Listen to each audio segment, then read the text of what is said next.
dermatology vlog. So today I'm probably getting laser hair removal. I'm pretty sure you can see all that. I talked about it in another video. You know, my skin updates videos, check that out. But essentially probably getting Botox and some filler. We'll see what Dr. Michelle says.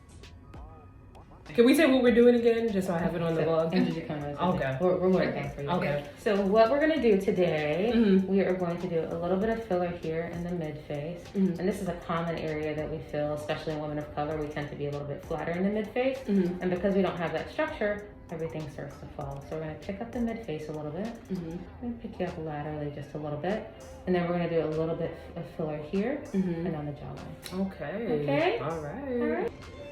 Numbing cream. We're gonna do laser hair first.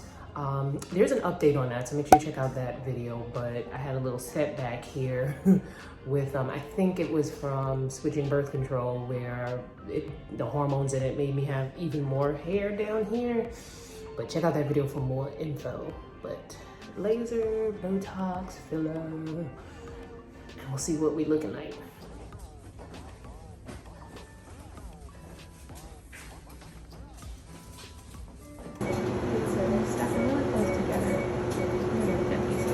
Ready? Okay? Not too uncomfortable? Okay?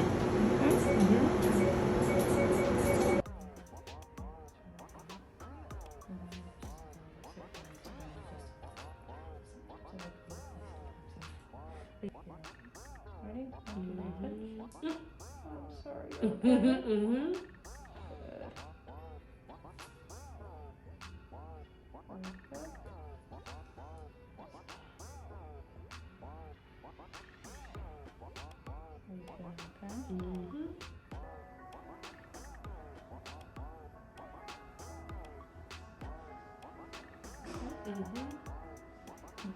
This is ready, right?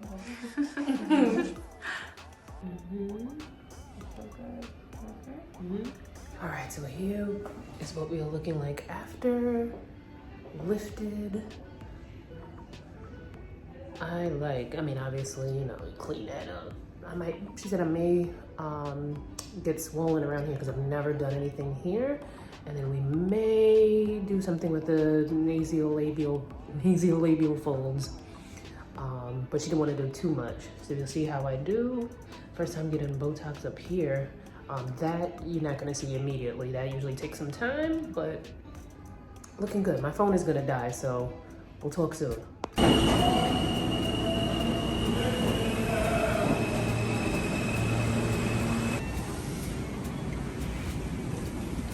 All right.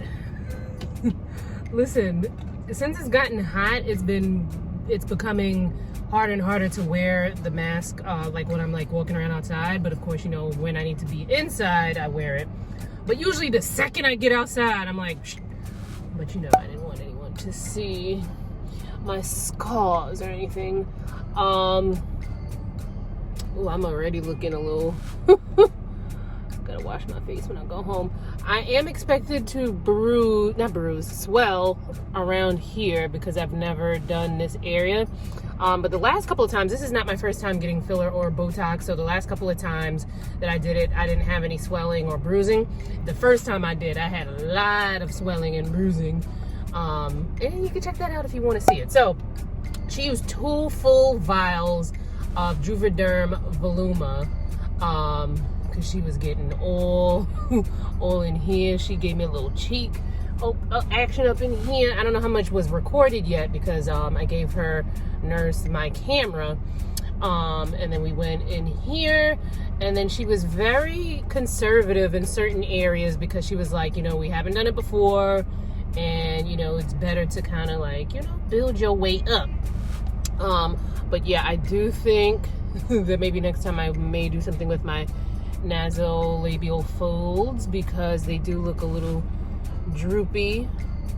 I still feel like I look a little droopy, but once everything settles, we'll see what I look like. This is my first time taking the train since before lockdown, March 2020, and it wasn't that bad at all. Normally I like to drive, but since my appointment was so early, I was like, and the city's open. I didn't want to be in a bunch of traffic. But the train, she wasn't that bad. The Long Island Railroad, the train wasn't that bad. So.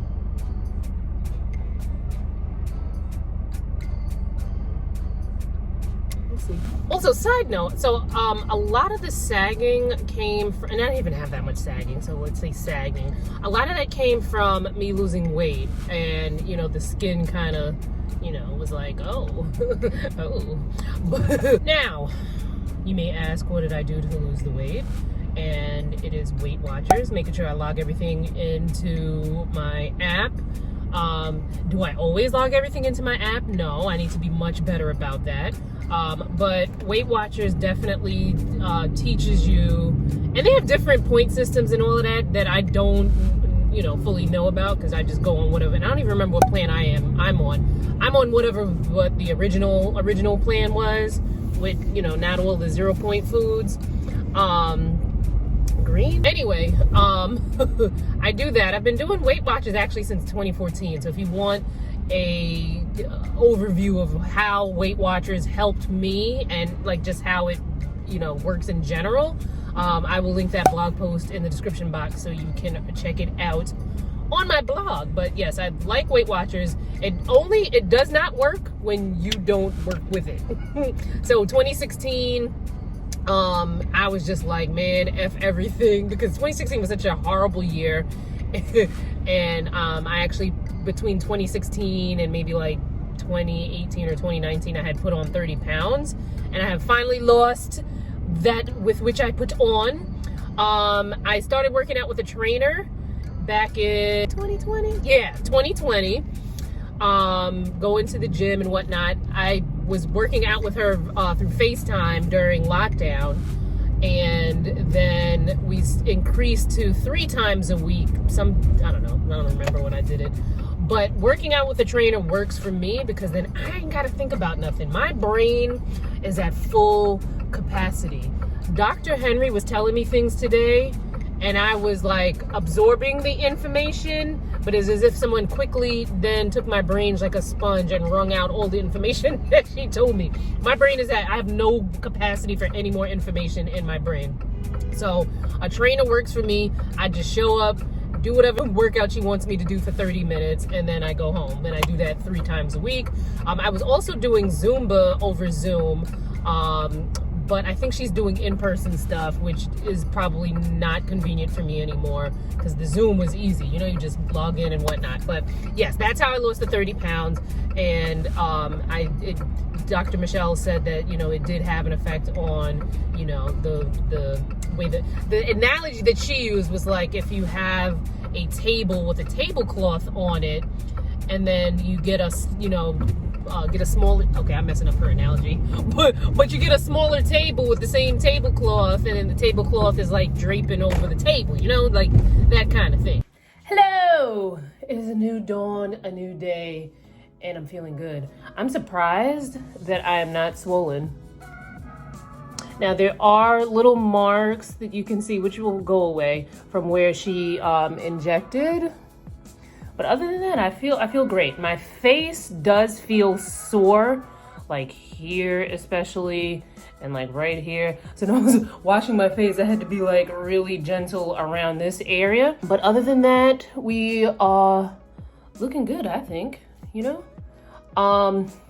I don't notice any difference where the Botox was, but Botox does take some time to kind of like settle in, a couple days, maybe like up to a week sometimes, or maybe a little bit more. It really, really depends. We're going to talk about pricing in a few. I have to, you know, go run some errands and stuff like that. But, you know, for me, it'll be quite some time, but for you, it'll be like that. And we'll talk about pricing. Saddle up. Hello. We are now 4 days post. And surprisingly, no swelling. My face does feel like I have to be very careful when I'm washing my face for 2 reasons. One, I could feel the filler underneath there. And then 2, I got dental work. So my tooth is a little bit sore. So it's like, you know, it's like, ow, ow, ow. But no swelling. I didn't have any bruising, thank goodness. I am loving the result. But I am liking how like sculpted I look. I still look like me, but you know, a better me. I noticed a little bit of the fine lines underneath my eyes have diminished because we put some Botox there. What I am not seeing yet, and maybe it's there and I just don't notice it, is the lift from the brows. I don't notice it. I don't know. Maybe when I look at the footage, I'll see, you know, the side by side, and maybe I'll see it, but right now I'm not seeing it. Mostly what I'm seeing is that my face does look more sculpted because of the filler. And yeah.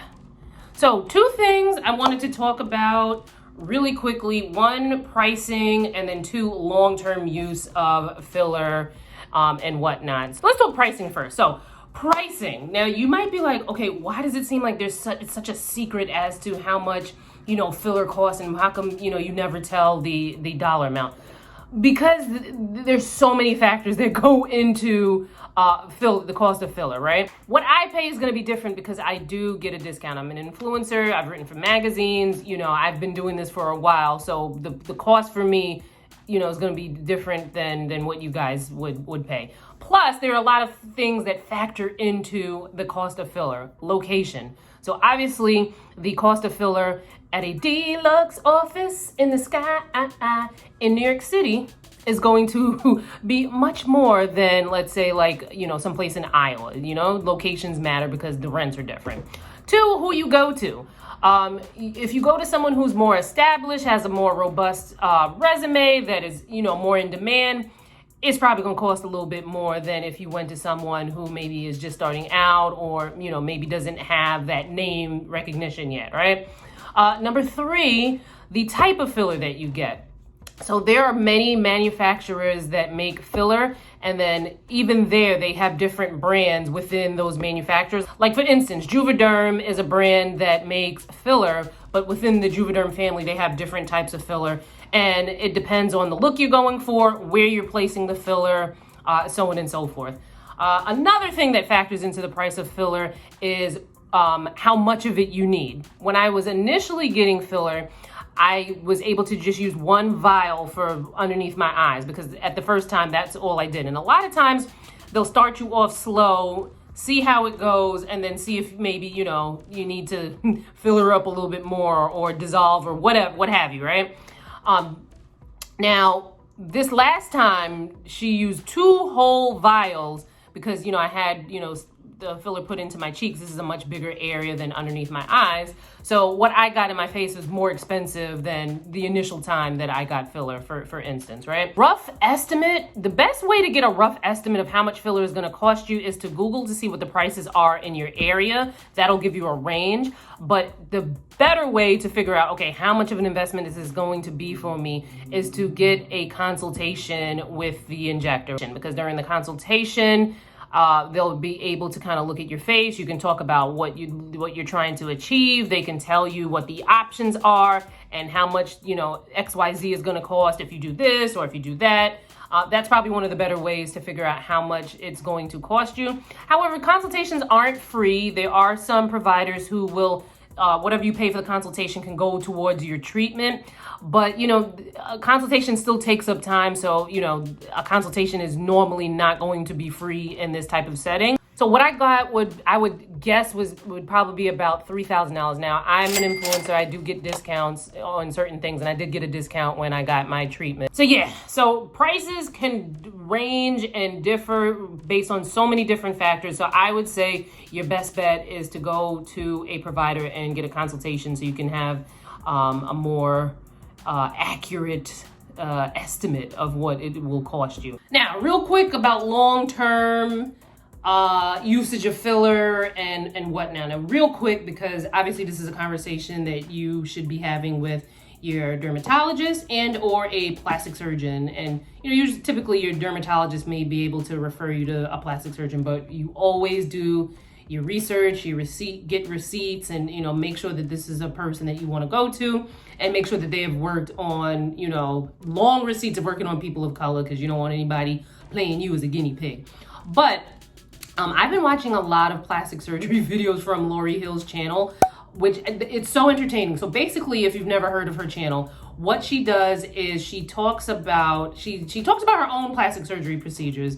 but she also does analysis on celebrities where she speculates. Now, she's not saying this is, that she knows for sure this is what they got, but from her research and her experience, this is what she speculates that the celebrity has done to their face. And it really opened my eyes to like so many like procedures out there, right? So when it comes to filler, you can wind up, like, depending on what your goal is, you can wind up paying more money with filler, getting filler every year, than maybe getting some sort of like plastic surgery procedure. So for instance, me with the filler in my cheek, like if I was like, you know what, I want to maintain this look, right? I would probably, maybe I'd get the filler again just to make sure, like, is this what I want? Is this the look that I'm looking for? But then I may, in the future, want to consult with a plastic surgeon about maybe getting, like, some sort of facelift or cheek, or like a cheek implant. That might be something that it's, obviously it's going to cost more than one session of filler.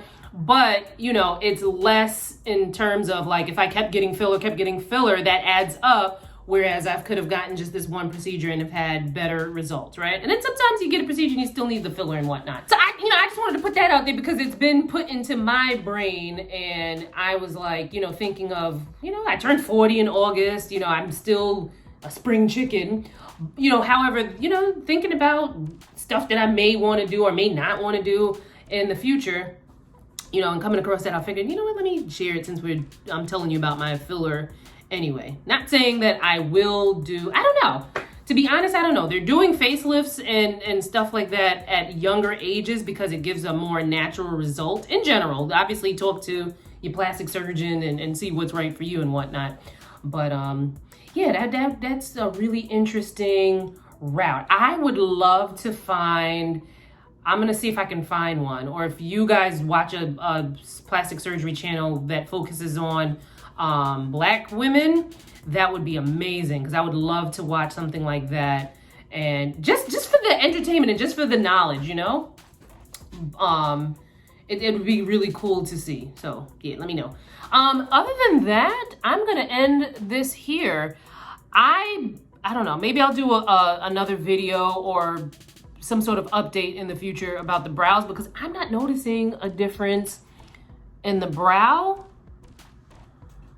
So, subscribe to the channel and stay tuned, and maybe we'll find out together. Maybe you see it and I don't see it. So that could be a possibility as well also, because I find it funny that the first time I got Botox, I was like, I don't notice a difference. I noticed a difference once the Botox wore off. I was like, wow, I was really out here like that. I mean, I could still, oh wait, maybe. But then again, I'm like, I don't know if I was able to do that before. Maybe, I don't know. Maybe the muscle is relaxed a little bit there. I don't see the difference. Y'all let me know. And I'll talk to you in my next one. Bye, guys.